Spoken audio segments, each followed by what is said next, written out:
call the public. Do we have anyone that wishes to speak at this time? If not, there is also a call the public if they need. If not, okay, we'll move right on. Pete, Community Development Monthly Reports. Thank you, Mr. Chair. Building permits, we have 18 for the month of January, 9 zoning permits, and 23 code enforcement actions. I will note that typically our average for code enforcement is around 40.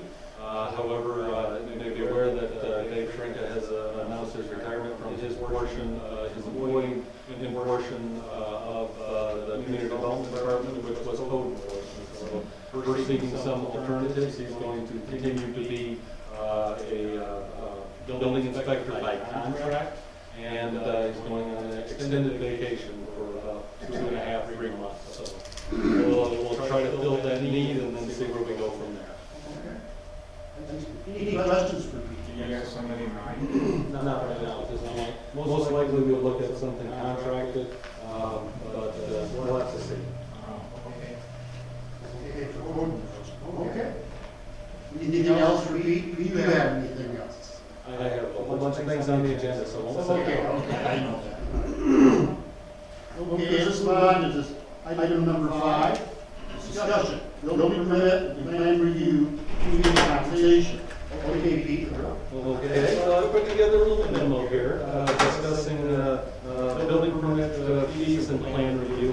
As you know, from time to time, different communities change their fee schedule, so we thought it was high time that we took a look at our fee schedule. I provided you an example, a residential example in what communities near us may charge for that type of home, just to have an apples to apples type of comparison. I also did that with a small commercial building. Now, there's a lot of pages here, so we have a nice little summary in the back that shows that to get to the average, Shiawassee County would have to increase their building permit fees for residential by 4.5%. Which to me, that's great. I'm not recommending necessarily that we increase our fees for single-family residential development and pole barns and things like that. However, using the commercial example, this is on page 9, we're actually would need to raise our fees almost 60% to catch up to the average of what others are charging for building permit and plan reviews for commercial and industrial or non-residential, non-ag improvements. So before I jumped into the water and gave you a full-blown fee resolution, I wanted to talk about that. I think that raising it 60% might cause some consternation from those that are building commercial and developing commercial and industrial property. However, I do think we need an adjustment to that. And so, more than happy to answer any questions, and if you'd like me to come back with a more detailed, well-thought-out explanation of why the fees should increase. Pete, I have a question. I see the commercial example, and I see the counties. I know that some bigger counties there, is it prorated on the size of the building? I mean, if you're an industrial, and you're building a 50 by 100 pole barn, the story you're fencing in, is it a fortune still to get a building permit? Well, what we did was for, say, commercial here, we used the example of, hold on just a second here. For commercial, we used a 5,000 square foot building, just so we could plug that into everybody else's fee schedule to see where we're at. For residential, we used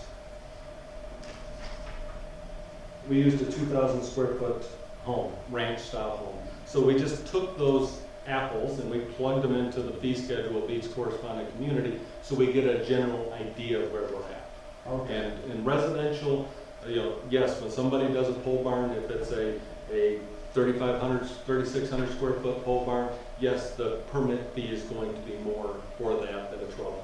It's not a flat rate. Okay. So we base a lot of what we do on the value, either the value that we look up in the Bureau of Construction Code schedule, or it's a value that's provided to us. For example, there's no data out there for how much the solar farm equipment pieces are, so we work with them to get an established value. And that's quite a project, and we'll look at it. Yes. Yes. We go last Friday. It is, it's gonna be quite the impact on the landscape. Yes, very much so. So you'll come back with a little bit more detailed deal, Gary? It's 60%, do you have something in mind, like 20 or 30% or something like That, that? that's the range I was looking at. I think that Oh, we okay, I should just see wanted some, to get some kind of, right, because, you know, the building department is an enterprise fund, it's a self-sustaining fund. And so if, as growth happens and we have retirements, we have people moving along, we need to be able to attract good talent. And this is a fund that does not take from the general fund. So it needs to be self-sustaining, so if we're gonna have good inspectors and good people up front, we need to be able to have our fees essentially fair as what other communities are doing. But going up 60%, I don't think would be a good idea. okay, I just wanted Sure. to get some kind of idea. Sure. And I'm just looking from you folks, if you'd like me to continue on, I will do that, and just wanted to have the discussion with you. And then bring you back, the fee resolution sheet is, you know, usually 5 to 6 pages of very detailed information. So before I jumped in the water, I wanted to make sure everybody was aware and go from there. Everybody comfortable with that? Okay, very good. Okay, we'll keep moving along in that Thanks, direction. Pete. Item number 6, discussion, development review escrow account. Okay. You're still standing. This is an interesting one, because our department has essentially acted for 15 years, maybe even longer than that, without the ability to do review of engineering plans. So I'm not an engineer, I don't have any engineers on staff. Engineers are expensive. So when we get a development proposal for 20 acres and they're going to be land balancing and they're going to be having drainage on site and it's nowhere near a county drain to where the county drain would get involved, we're kind of sitting there hoping that their engineers are doing a decent job. We also get complaints about water runoff constantly with new development coming in. Again, with the county, if it's outletting to a county drain, the county drain commissioner has the hammer. Without that, we're kind of looking at it and say, well, you know, water does flow downhill, how do you stop that? You know, what kind of detention do you need in place? What do you need in place to prevent impact on adjacent properties? The planning commission has discussed this at their meeting, that they would like to see more review on that. Another example is that when we had the wind turbines or the upcoming mud bog petition, we're talking about acoustical engineering.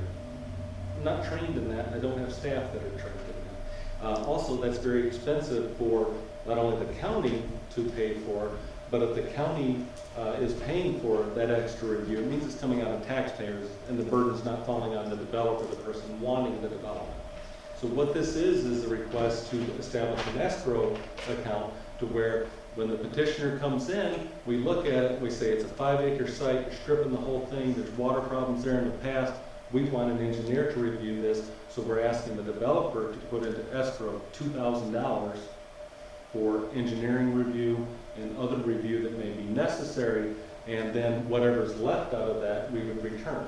Because it's hard to sit here with a blank look on your face about the engineering component when you have a developer coming through and doing certain projects.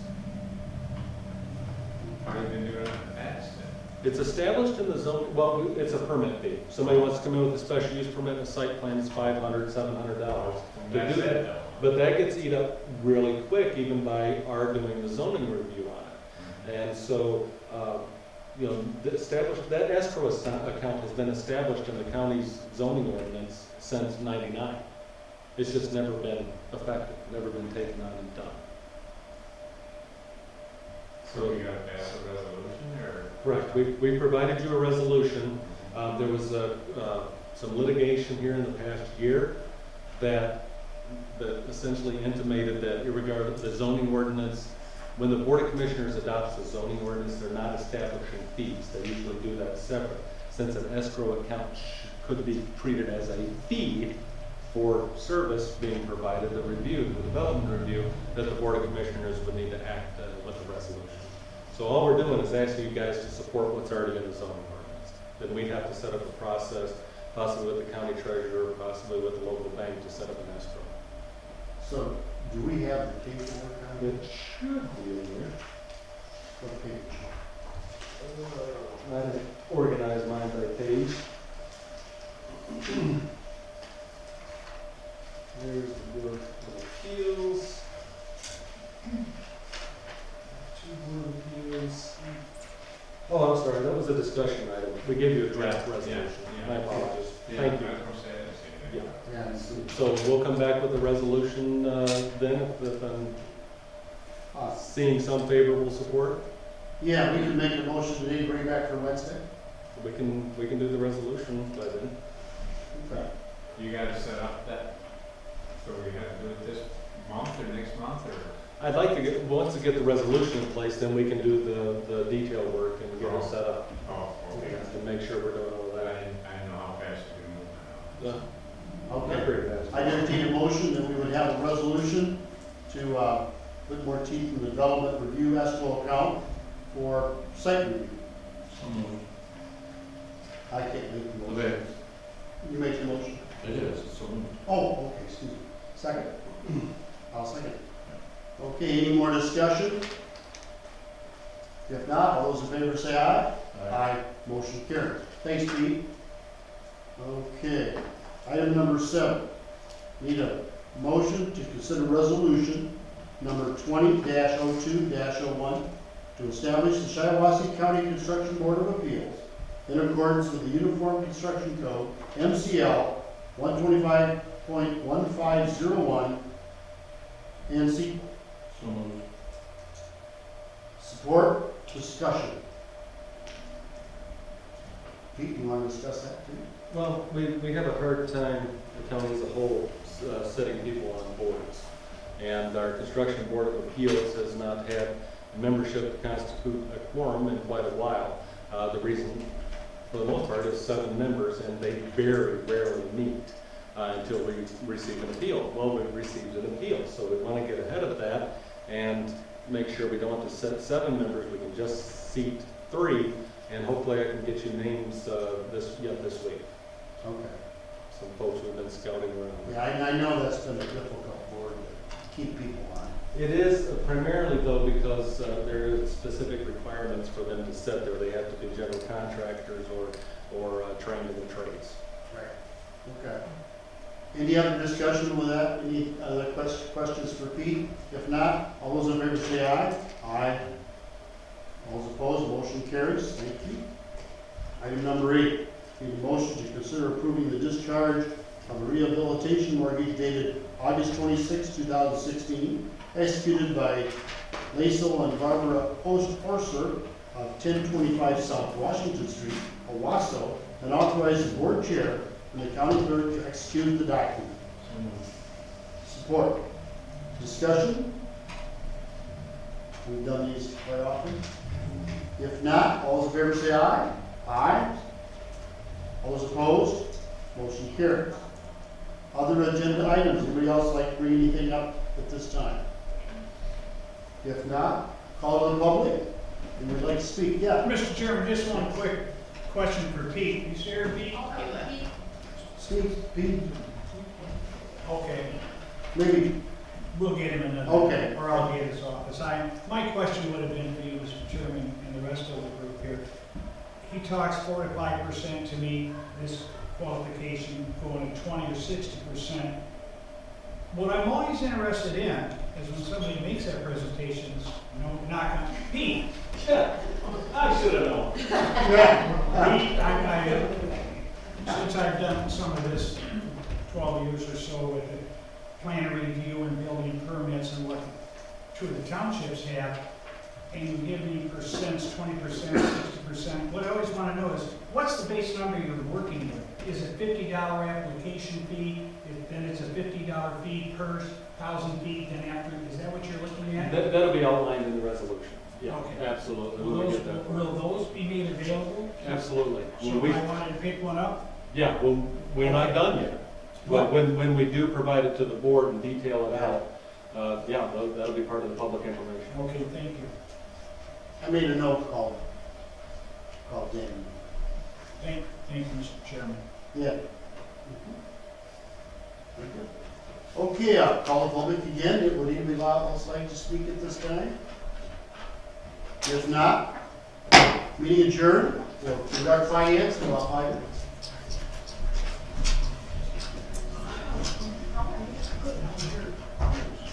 Good job. I have, questions.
please. I pledge allegiance to the flag of the United States of America and to the republic for which it stands, one nation, under God, indivisible, with liberty and justice for all. Thank you.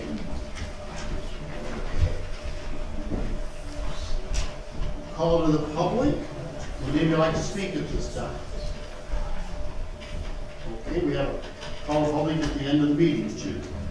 Item number 4, presentation, County Clerk's Office 2018 Annual Report, Clerk Woodson.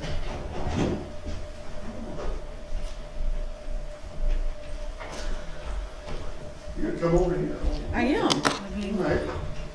You have the floor. Thank you.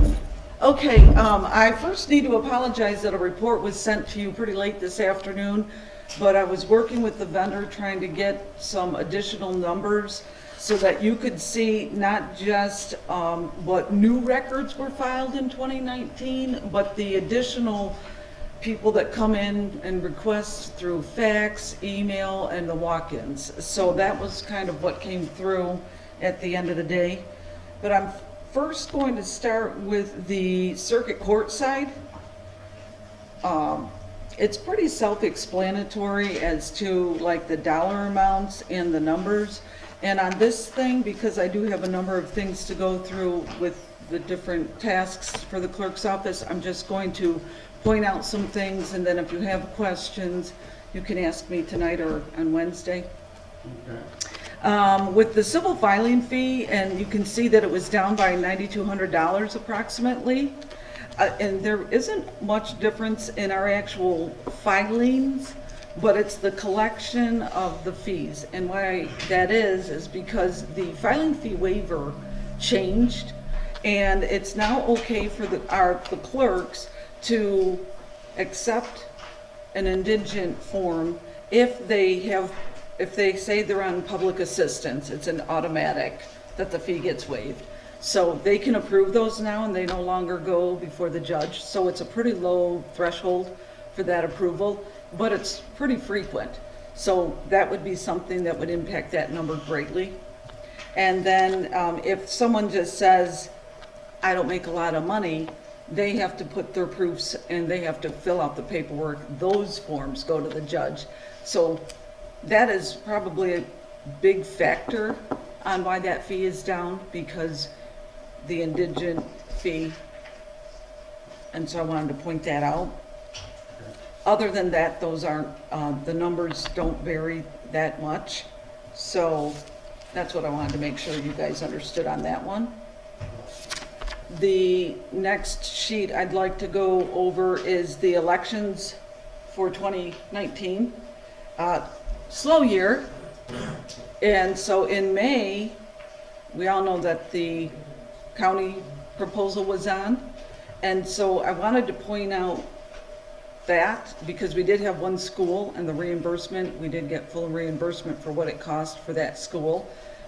But the county, I wanted to say, when I had projected my fee for what it would cost the county, I had said anywhere from 25 to 30. And the number was $25,195.77, where our costs rose because the county called the election was in the locals and what it costs them to open up the polls, pay workers, and with the costs that I see as increases for the changes that took place with Proposal 3, they ran around $35,498.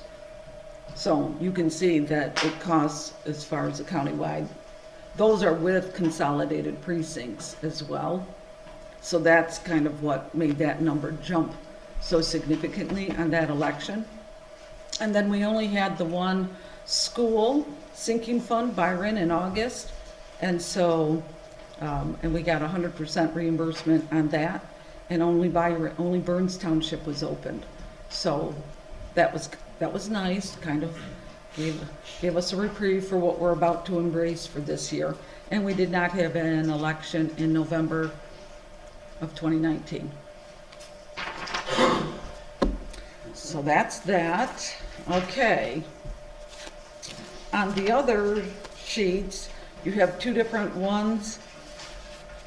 The one that says 2018 filings at the top and it has red in it, I don't know, this one was sent out a little bit prior, if you guys had an opportunity to look at that.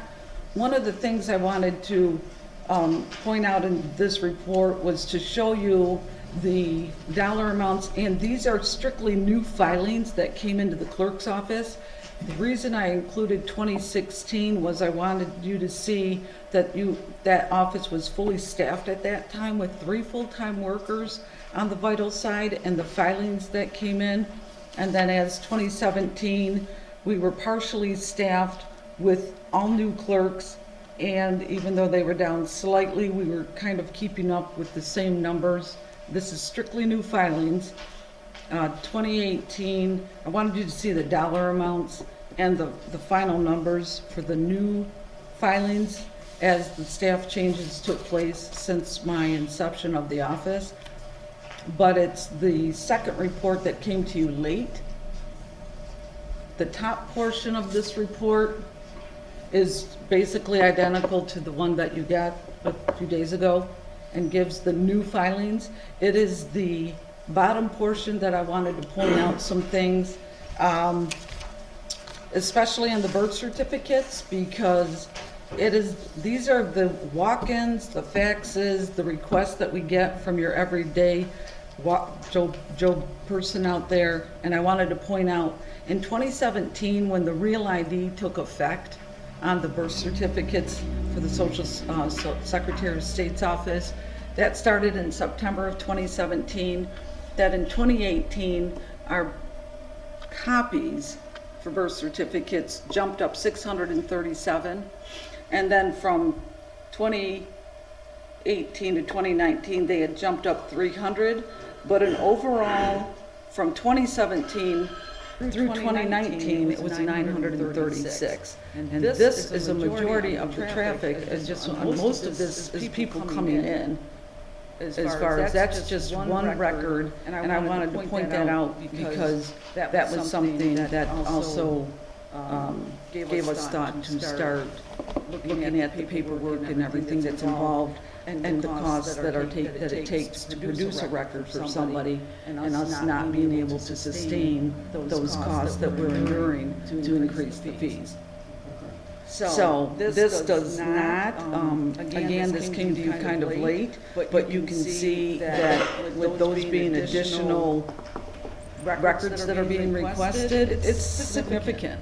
And so I wanted to point out that this does not reflect any of the election traffic that comes into the office, and we're coming into a very busy year. 2 weeks ago, I had a staff member out for 3 days, sick. Abby and I we were up against our deadlines for our election and our programming, and we were slammed. And so we came in on Saturday to make up those differences so that we could make sure everybody, the locals have to have their stuff, have had to have their stuff. And so these are the kinds of scenarios that take place. I wanted to do my report. And then when I was asking for the part-time person, and I know you're probably figuring give it up, but I just can't, because I think the numbers speak for themselves. And there are things that are coming up this year. In 2 weeks, I will be with Abby. We will be out doing election inspector training. We have to do this again in July. We have 10 sessions in July scheduled. We have 7 sessions in February scheduled. This leaves one person. And, I also wanted to point out that my staff turned in comp time, has all their comp time banks filled, and they still got paid out for their comp time. They are continuing to get a little bit of overtime here and there. They will continue to get overtime with the elections. And I took this number from through February 3rd. On CPLs alone, we had 100 people walk in. We had 55 do online applications. We had 4 mail-in applications with a total of 159. That is CPLs alone. It takes anywhere from 15 to 20 minutes, if we don't have any issues with that certified, to process that license. And there's three of us. And I jump in and work the counter and grab the phone often. I don't mind that part of it.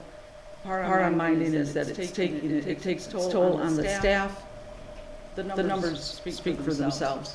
I need additional help, especially coming into 2020, or they won't be taking vacation time. I'm thankful that I have a staff that is dedicated as they are, but with these numbers before you, I'm strongly asking that you really consider my part-time person, that the CPL fund can pay for 100%. And that's all I have. Anyone have any questions for the clerk on the annual report and discussion? Okay.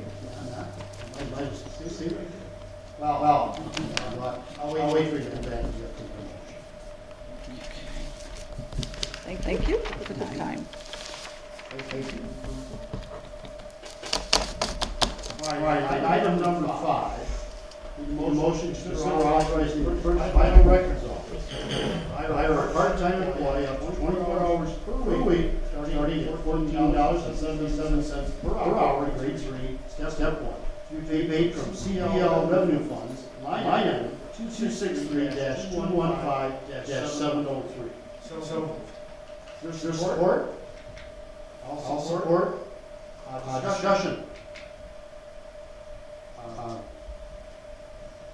She has made her argument for the part-time individual because of much of the activities that happen this year. Does anyone have any discussion or like to talk about it, or ask Caroline any more questions? If not, all those in favor say aye. Aye. All those opposed? Aye. Motion carries on Wednesday. Thank you. Item number 6, discussion. Employees Sarah Edwards and Charles Quick to address the committee requesting health insurance waiver payments, even though they remain on the county's health insurance plan through spouses county's policy. Hello. Have the floor. Thank you very much.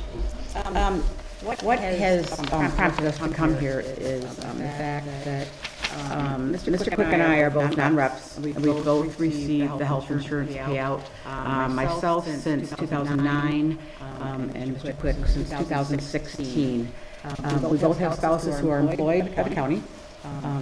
And we are aware that there was a policy that was put into the personnel manual effective 2017, which states, and I did put this in my request and attached it, that 2 members in the same household are excluded from that payout, essentially, meaning if you have a spouse, you don't get the payout. That's what the personnel manual says. That was effective in 17. To be honest, I never saw it. I mean, it's small print. We still got the payout in 18, we still got the payout in 19, and this year it just stopped without any notice. That I think real relevant for a couple reasons. One, we've counted on it, we've gotten it for years and years, and it just stopped abruptly with no notice. But specifically where this gets complicated is that the contract for the Probate Employees Association, which covers Mr. Quick's wife, allows it. So married spouses under that contract would get it. And had they known, probably would have made the switch so that they would have gotten the payout if she was the one taking insurance. I'm sorry, yes, then he would have allowed it because it's under the contract. Which kind of leads in, to the problem, and then requested it. Once it was stopped, they made a request, but because it's an open enrollment, they can't. So they're out for the year. We're just out because we're both non-reps, my husband and I, and we're just out. Where that gets complicated is that there are others in the county in the same situation, and with nothing against the masters, she's a non-rep, but they still receive the payout. So we have contracts that allow it.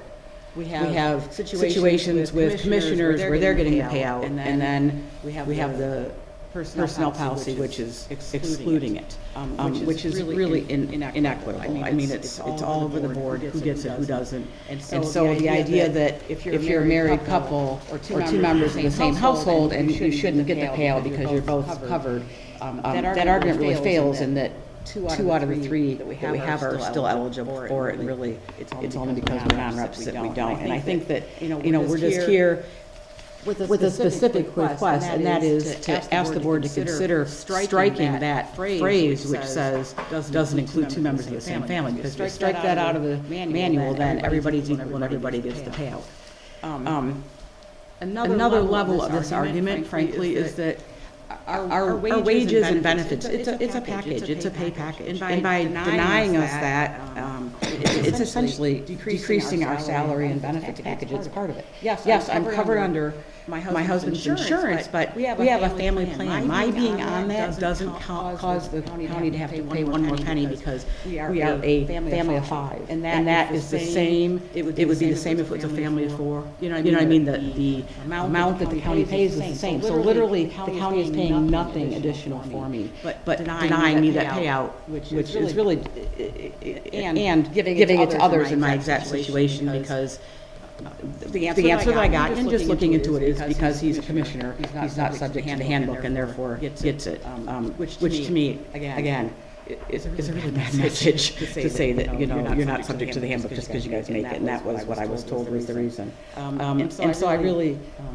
I just think that in looking at it, in terms of a wage package, without any notice, I think there's just so many layers of this, which is very, very troubling. And I do believe if you were to strike that one phrase out of the policy, it would allow everybody to get it. Now, if in the future the contracts change or there's a time, then we are equally across the board as employees denied that, well, that's a whole different story, and it's something we'd have to live with. But I think the biggest concern here is that the McMaster's not having the contract got it, and they're qualified for it, but we're denied that with no notice.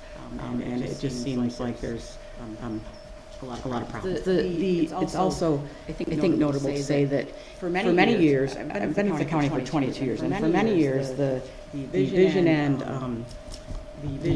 dental, which is a total separate thing, was given to both spouses, because it says right in that everybody gets that. It's a whole separate thing. And that was stripped of us many years ago, probably 10 years ago. Okay, and we all, but it was, it was unilateral. Everybody in the county was stripped of that, and it was, again, a decrease because it saved the county some money, and we all live with that, but it was across the board. And again, I would argue that it's one more thing being taken away in these times of tight times and, everything else. So, our request would be to please consider a motion to strike that language so that we can all be equally compensated as the county. I really don't have anything to add other than it appears, whether intentionally or unintentionally, it appears to be discriminatory. Certainly is unequal in its application. And I guess I would just say that I hope that this doesn't cause people who have received it, if it doesn't reverse effect.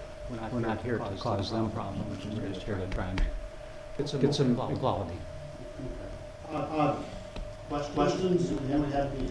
I have two questions. One is there a written policy that exempts commissioners? That's that in writing. From the book? Wherever, is there a written Yes, the policy? scope, purpose, and intent of the entire personnel policy. This personnel policy is applicable to non-union personnel employees by Shiawassee County.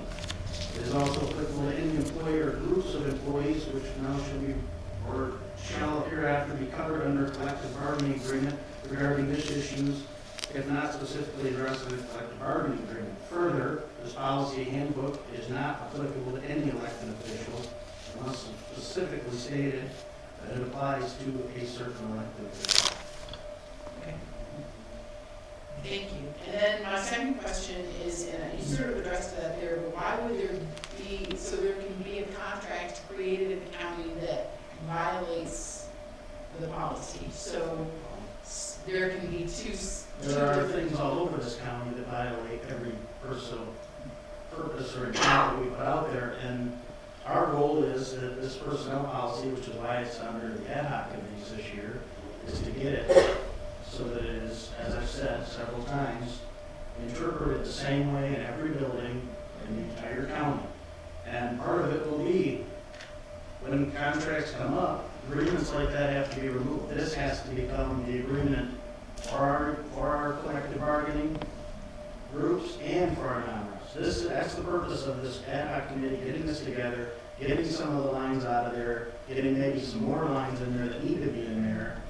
And that's the purpose of that. I mean, yeah, there are a lot of agreements that go on that can be misinterpreted one way or interpreted another, but we've got to have them fixed, and it's all part of, fixing and moving forward. When did that come up? This was probably redone in, I think, 16, Okay. was when it was redone. I remember it took effect in early 2017. Effective date, February 1, 17. But yeah, I know it had been reworked from what it had been, but there's still a lot that needs to be.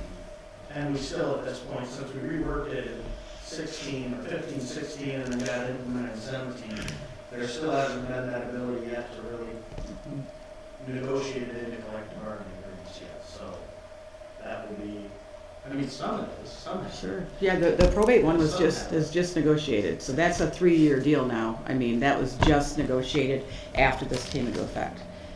And so that is another thing that confuses us. Yeah, just this year it was negotiated and it wasn't addressed. And the fact that it wasn't even enforced for the first 2 years it was in effect, and this year without any notice, we just get cut. Well, that in itself is a problem, if things not being enforced, and I think we're gonna have more situations like this that keep coming up as we continue to enforce what's actually in black and white and has been adopted by this board. Whether it's 3 years, 4 years, 5 years ago it's been adopted, no one's saying, pay back what's been paid. There's nothing like that. We're saying probably going forward, we agree you guys have been paid. According to the policy, you shouldn't have been paid. But moving forward, and there's others in the county that aren't receiving pay Not in this situation. that are Not in this situation with the health insurance payout, no. that they're not receiving health insurance payouts. That don't fit into this whole spousal issue that we're talking about. Household. Household, that's not two in the same It goes house. beyond, I believe, spouses. Yeah, two in the same household. But nevertheless, it's okay, so they're not spouses, but there's others that have been at the county for a couple of years now and have been anticipating their insurance buyout and did not receive it because they did not qualify. So there are others, and we're not hearing from them, but per the policy, they're not entitled to it, so they don't get it. So there is other people in here outside of just you. But it's very different when you've been getting it for years and counting on it, and They then were getting it too. without They notice. were getting it as well. Well, there's something about fairness. You Yeah, notify yeah. people when that's gonna happen. Yeah.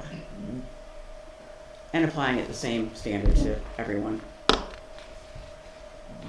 Well, I could call for a motion today, but I'm not going to do that. I just assume, for some of us, this has just come about. I just assume take a look at it and we'll report back and what we think, what we maybe think we should do, and I'd like to hear it again. I'm just not gonna make a decision today. I mean, we could have a motion if the committee would so deem, if they wanna move it on to Wednesday for more discussion, or if they have a motion to make that, for what is being requested. Do we have anything like that today? I agree with you, Mr. Chair. This is new to me, and I'd like to do a little bit of my own work on what's really happening. I'd like to know why, when the policy went in effect, they continued to get paid, and who made the decision to do that, and then who made the decision to not do it this year. I mean, apparently there was a change, so. Yeah, I would say it got overlooked in 17, and it didn't get overlooked this year. 18 and 19. There were- 18 and 19. 3 years, 3 years. not just 1 year, yeah. 2 years, 17 wasn't in that. 8, yeah, 2 years, 18, 19, yep. Okay, again, I'd like to review it a little bit more. But anyway, major points, very good, and let's see what we can determine. We're just asking you to take a look at it. Yep, we will. Thank you. Thank you. Anyone else on the board like to discuss this at this time?